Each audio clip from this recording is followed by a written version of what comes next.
Have you ever worked late at the office? You know that feeling when the building is almost empty? The lights are dimmed and every little sound seems amplified? The hum of the computers, the creak of a distant door, the quiet groan of the elevator, in one particular downtown high-rise. That late-night quiet was shattered by something truly inexplicable. It started subtly. Few employees, the ones burning the midnight oil, began sharing stories. Strange stories. They'd get into the elevator, press the button for the lobby, and feel the familiar descent. But then it would stop. Unexpectedly, the chime would ring, but the floor indicator would be blank.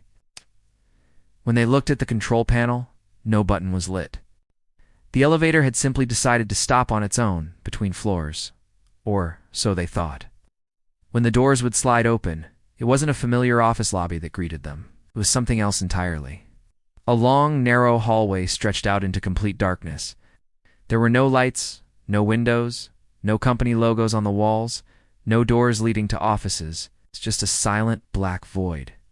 The air that drifted into the elevator was cold and musty, like a place that had been sealed off for centuries. Most people, terrified, would frantically jab the door close button until the doors mercifully shut and the elevator continued its journey. They'd get to the lobby, hearts pounding, and try to convince themselves it was just a mechanical glitch, a weird dream brought on by exhaustion. But it kept happening. The stories multiplied. It was always after midnight. It's always the same elevator car, number 4, and always the same result. A stop at a place that didn't exist. The rumors grew so persistent that the building management had to investigate. They brought in the elevator maintenance company. The technicians ran every diagnostic imaginable. They checked the motors, the cables, the computer systems. Everything was perfect. There were no rogue commands, no glitches, no reason for the elevator to stop between registered floors. They were adamant. It was impossible. Next, management pulled the security footage, and that's when things went from strange to terrifying.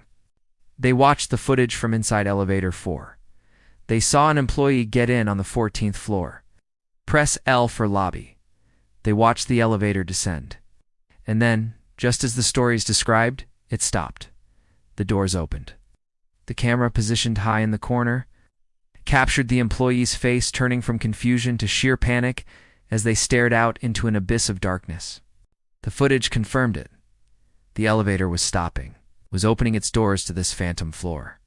Panicked, the building managers called in the original architects and construction firm.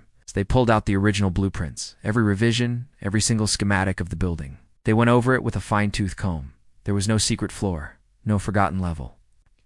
Structurally, according to the plans that had governed the building's entire existence, the space where that hallway appeared should be nothing but steel beams, concrete, and wiring. It simply could not be there. The experts were stumped. The architects swore it was impossible. The engineers confirmed it. Yet the security footage didn't lie. The employees' experiences were real. The elevator continued its mysterious, nightly pilgrimage. It became the building's dark secret, an urban legend whispered in break rooms. A warning to never ever take elevator for alone after midnight. The building is still there today. People still work late, and the stop still happens. It's a chilling thought, isn't it? An elevator that takes you to a place that isn't on any map, a place that shouldn't exist. Every time the doors slide open to that silent, dark corridor, it feels like an invitation, a question hanging in the cold, dead air. So let me ask you, if you were in that elevator, late at night, and the doors opened onto that impossible hallway, would you step out? Thanks for watching. If you have your own unexplained stories, share them in the comments below. And don't forget to like and subscribe for more mysteries. Stay safe out there.